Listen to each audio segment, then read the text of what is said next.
भजु गिरिधर गोविंद गोपाला। भजु गिरिधर गोविंद गोपाला। भजो मुरली मनोहर नंद लाला। भजो मुरली मनोहर नंद लाला। भजो गिरिधर गोविंद गोपाला। भजो गिरिधर गोविंद गोपाला। भजो मुरली मनोहर नंद लाला। भजो मुरली मनोहर नंद लाला। भजो गिरिधर गोविंद गोपाला। भजो गिरिधर गोविंद गोपाला। बोलिए वृंदावन बिहारी लाल की जय। जय जय श्री राधे। जय जय श्री राधे। सभी भक्तों से निवेदन, बहुत एकाग्रचित होकर सत्संग के प्रत्येक शब्द को पूरी गहराई के साथ हृदयंगम करने का पूरा प्रयत्न कीजिए। कल सबसे लास्ट में आपको एक कथा सुनाई गई कि भगवान श्री कृष्ण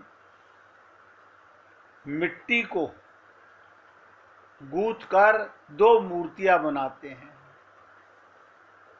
अब आप समझ सकते हैं, भगवान मूर्ति बनाएं और वो भी अपनी और राधा कृष्ण की, तो कैसे बनेंगी। लेकिन आप और हम लोगों ने क्या समझा, क्या जाना,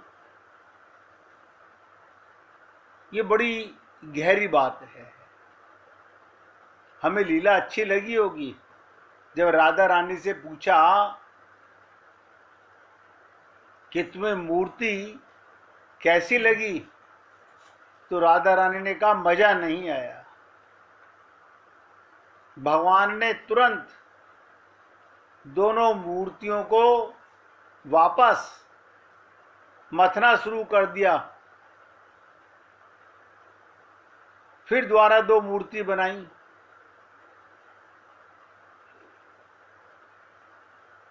फिर पूछा कि राधे अब बताओ। उसने कहा पहले से बेहतर है, लेकिन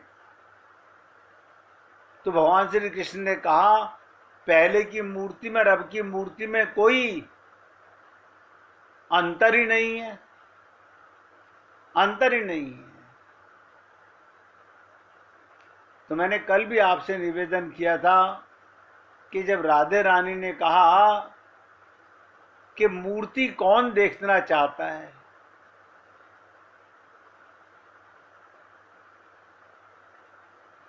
मैं मूर्ति की सुंदरता नहीं देखना चाहती। बोले फिर मैं तो एकाकार करना चाहती हूं, जिसमें तुम इसको दोनों मूर्तियों को मिक्स करके गूंथ रहे थे, मुझे उसमें आनंद आ रहा था।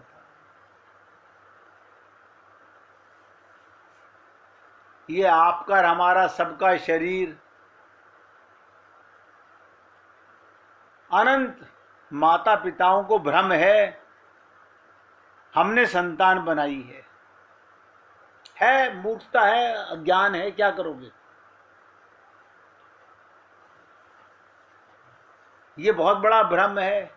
हर माता पिता यही समझता है हमने बच्चे पैदा किए। इसका मतलब भगवान जो कहते हैं वासुदेव सर्वम, सब कुछ संसार में ही बना हूं, या तो वो गलत है या माता पिता गलत है। दोनों में से कोई तो गलत है ही। अब देखिएगा, हम अपने शरीर को, अरे भगवान की मूर्ति हमने स्थापित कर ली, हम द्वैत में ही खुश हो रहे हैं, अपने शरीर को बचाए रखना चाहते हैं। इस लीला का सार था कि राधे रानी मिलना चाहती हैं, मिटना चाहती हैं, क्योंकि प्रेम के अंदर दो नहीं होते।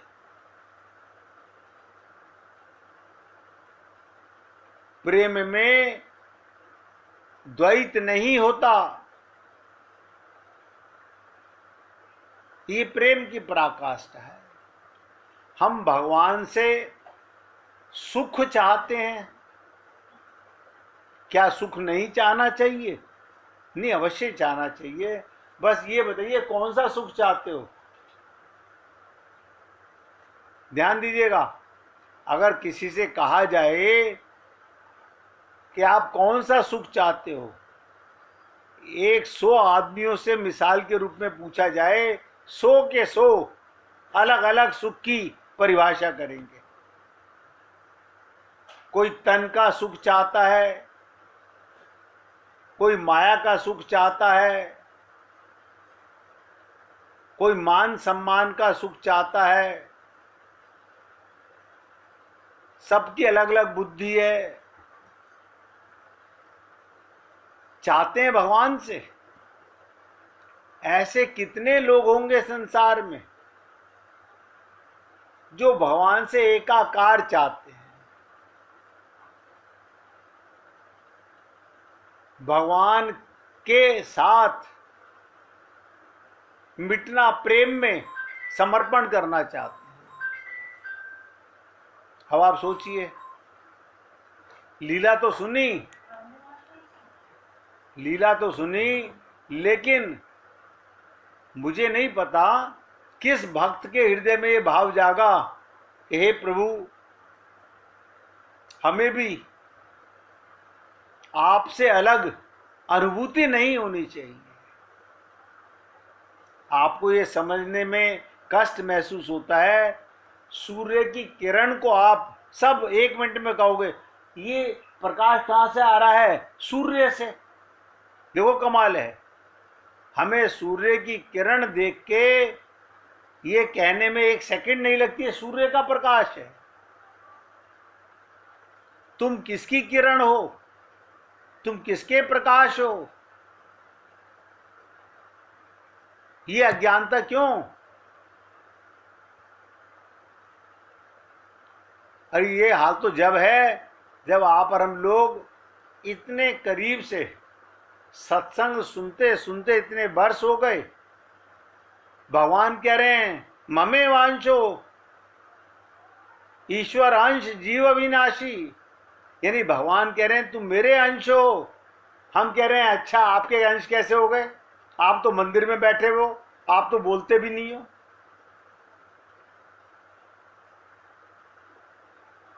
बस आप तो हमारा काम करते रहो, हमारे को सुख सुविधाएं देते रहो, हमें आपसे बचना ही चाहिए। फिर भगवत प्राप्ति होगी कैसे?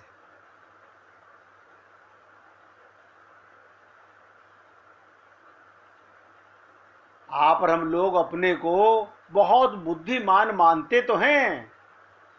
मैं कहता हूं हैं भी बुद्धिमान, लेकिन हमारी बुद्धि माइक बुद्धि है, संसार की बातों को समझने में बहुत तेज है, भगवान के प्रेम के लिए 0 है, मिटना नहीं चाहते।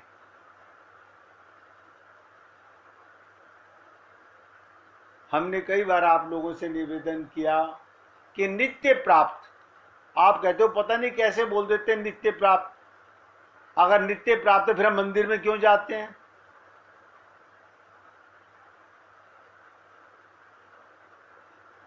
हम इधर उधर भटक क्यों रहे हैं? क्योंकि अनुभूति नहीं है। आप मंदिर में तो नित्य प्राप्त की अनुभूति होने के बाद भी जाएंगे, लेकिन जाने का भाव बदल जाएगा। अभी आप जाते हैं स्त्री पुरुष बनकर, माता पिता की संतान बनकर, ब्राह्मण क्षत्रिय वैश्य शूद्र बनकर, हिंदू मुस्लिम सिख ईसाई बनकर,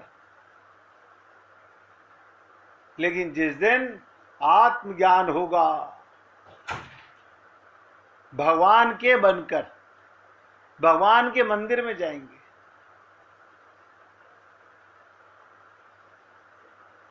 आप देखिए, सत्संग का कुछ ना कुछ प्रभाव सबको महसूस होता होगा। मैं ये नहीं कह सकता कितने परसेंट होता है, 10%, 20%, 50% होता अवश्य होगा। कहीं ना कहीं अंदर मन कचोटता होगा कि मैं अपना समय क्यों बर्बाद कर रहा हूं, लेकिन ये ध्यान थोड़ी देर आता होगा, संसार का ध्यान ज्यादा लगा रहता होगा।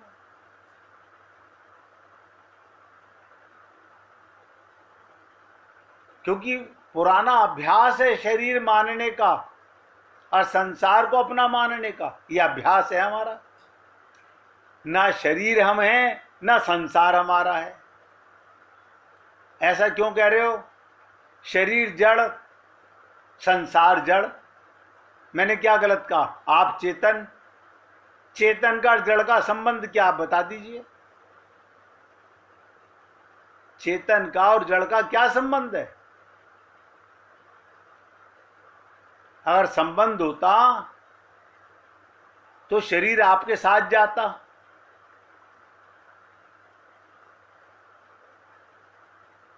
बातें समझने की और जीवन में उतारने की है।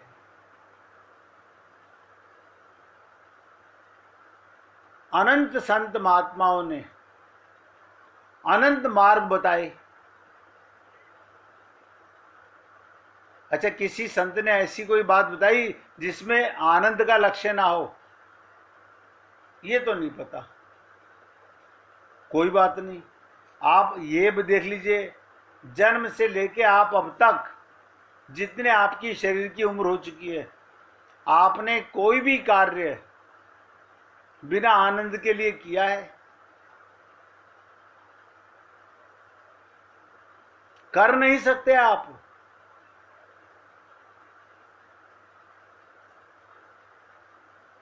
दुखी व्यक्ति परिवार में किसी सदस्य के चले जाने के बाद जब रोता है, वो रो करके भी वो आनंद को ही रोता है, दुख को मिटाना चाहता है।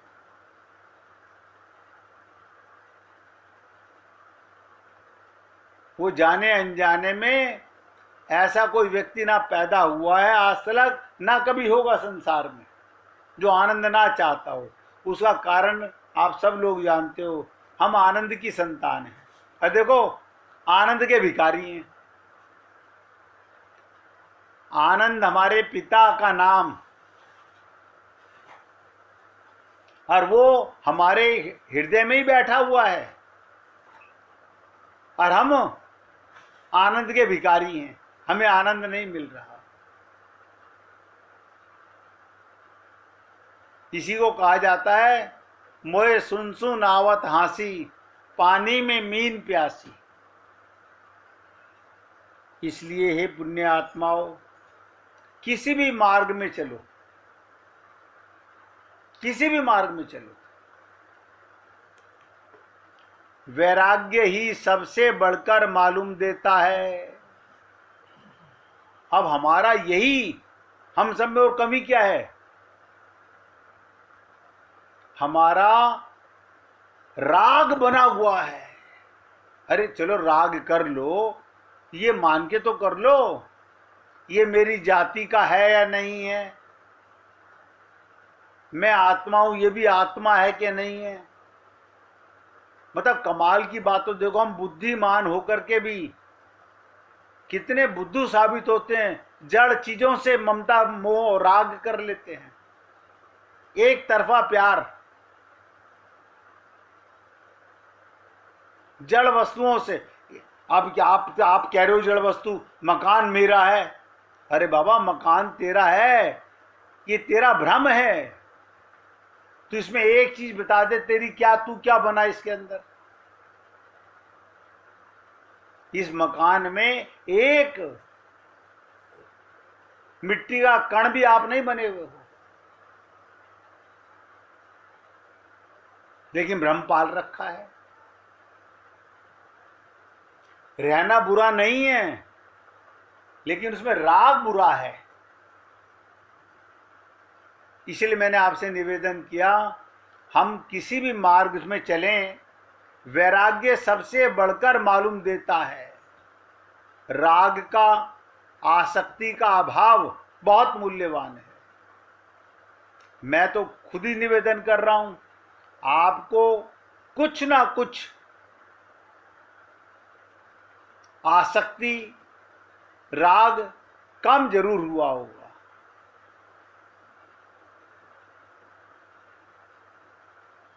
ये सत्संग का प्रभाव है। आग के पास जाओगे तो ठंड कम लगेगी, सत्संग में आओगे तो कुछ ना कुछ वैराग्य अपने आप होगा। क्षणिक हो, कुछ देर के लिए हो, होगा जरूर। किसी भी प्रकार आसक्ति का अभाव हो जाए, बहुत ठीक हो।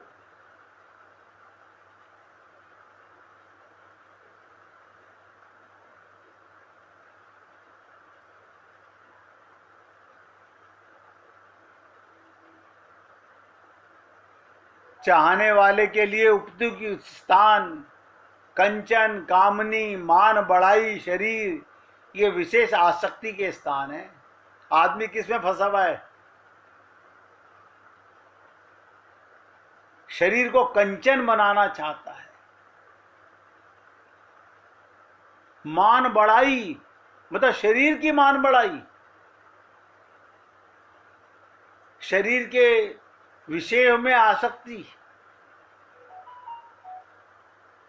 क्योंकि आप और हम लोग इन सब पदार्थों का तत्व समझकर, यानी विवेक पूर्वक का वैराग्य हो, वो मूल्यवान है। देखिए, आपको मीठा बहुत पसंद है, आप कहोगे अरे बाबा मेरी जान है मीठा, मीठे के बिना मैं नहीं रह सकता। अभी डॉक्टर आपको कहे आप खाइए, ये जहर है आपके लिए, ये जहर है।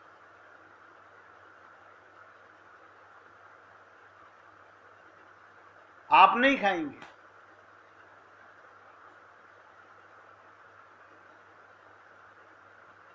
कुछ समय के बाद वो मीठा अच्छा लगना बंद हो जाएगा।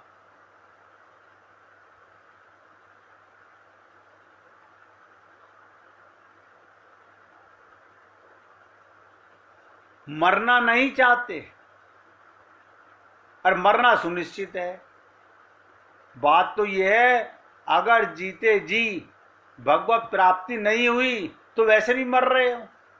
मरना शरीर का तो सुनिश्चित है, आप अमर हो, कभी मरोगे नहीं।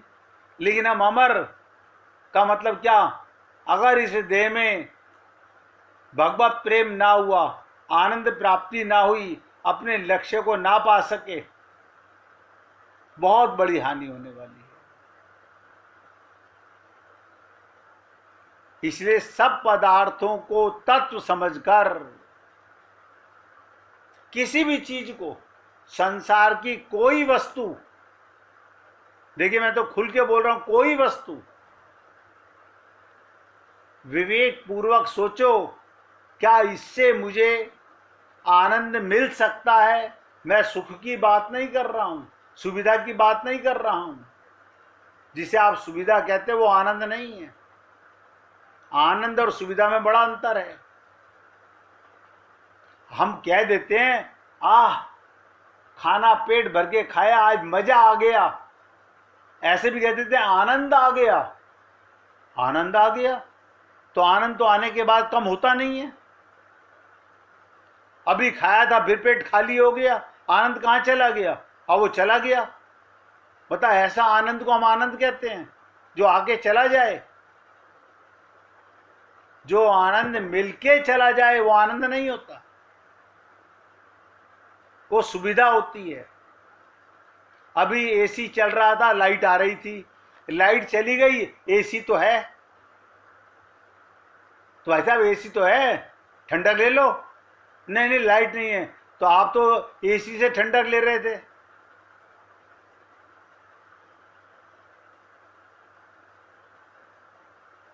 ये भी देखो हम लोगों का कितना बड़ा भ्रम है। हमें सुविधा को सुख माना हुआ है, आनंद माना हुआ है, और सारा संसार इस सुख सुविधा के पीछे पागल हुआ पड़ा हुआ है।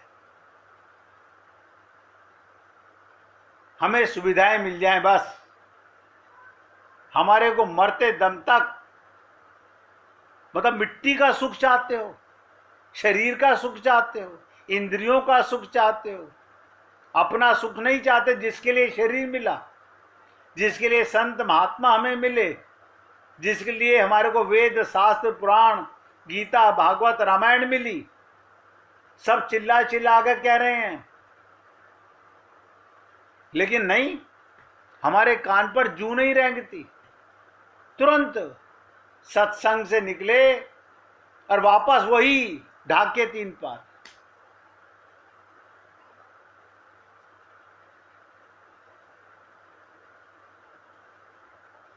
इसलिए बहुत गहराई से विवेक पूर्वक जानकर वैराग्य हो, वो मूल्यवान है। अब देखिए, वस्त्र की दुकान पर गए, बहुत से लोगों की आदत होती है, बढ़िया कपड़ा दिखाइए। अब उसने कहा ये 100 रुपये मीटर का, नहीं नहीं नहीं नहीं, आप हमारे टेस्ट को नहीं समझ रहे हो। अच्छा, इसमें भी टेस्ट आता है। जब तक वो ये ना कहे 500 वाली चीज 5000 रुपये मीटर, तब तक हमें मजा नहीं आता। ये टेस्ट है हमारा। यानी तन वही ढकेगा, रंग वही है, मगर खोपड़ी के अंदर पागलपना भरा हुआ है। ये तो शुक्र है कि मरने वाला अपना कफन नहीं देखता कि कैसा बना हुआ है, वरना पहले से वो भी सुलवा के जाए कि मेरे को ये वाला कफन पहनाना।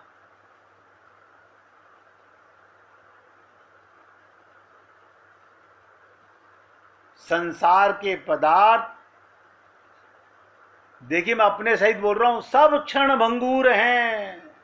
इधर सांस खत्म, हाय राम अलमारी भरी 0/100, चाहे सोने चांदी से भरी हो चाहे मिट्टी से भरी हो, क्षण भंगूर है। जब शरीर ही क्षण भंगूर है तो शरीर का, संसार का सामान ये तुम्हारे किस काम का है?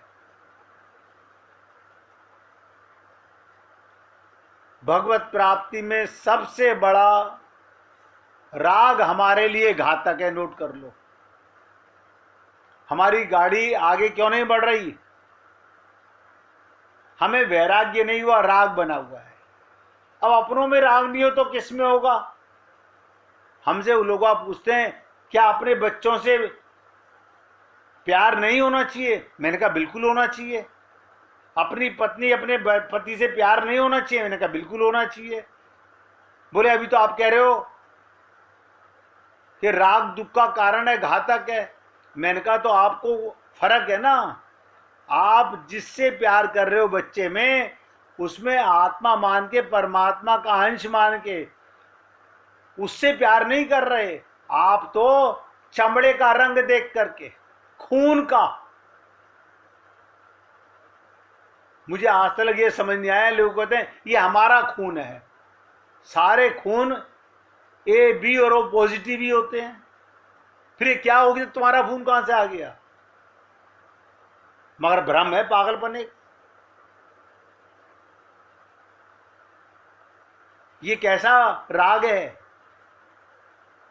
ये कैसा भ्रम है जीवन का। यानी जिसके हम अंश हैं उसके साथ राग नहीं,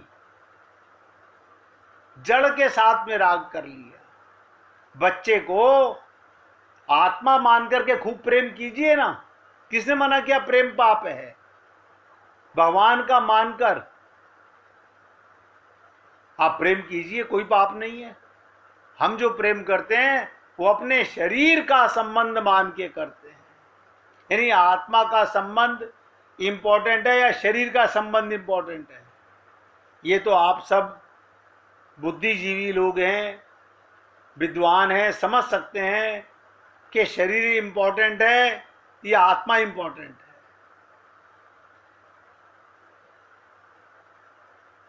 इसीलिए मैंने एक निवेदन किया, राग हमारे लिए घातक है। यहीं पर गाड़ी हमारी फंसी हुई है। क्षणिक वैराग्य तो होता ही रहता है। ये क्या राग हुआ, अभी पति ने गुस्सा कर दिया, अब मुझे भी बात नहीं करनी, सारी बुराइयां सामने आ गई, ये तो क्षणिक वैराग्य हुआ। जड़ वस्तु से बता, अपने शरीर से भी वैराग्य होना चाहिए, तब मृत्यु मंगलकारी होगी। 1 मिनट भगवान का कीर्तन करो, फिर आगे बढ़ेंगे। श्री राम जय जय राम।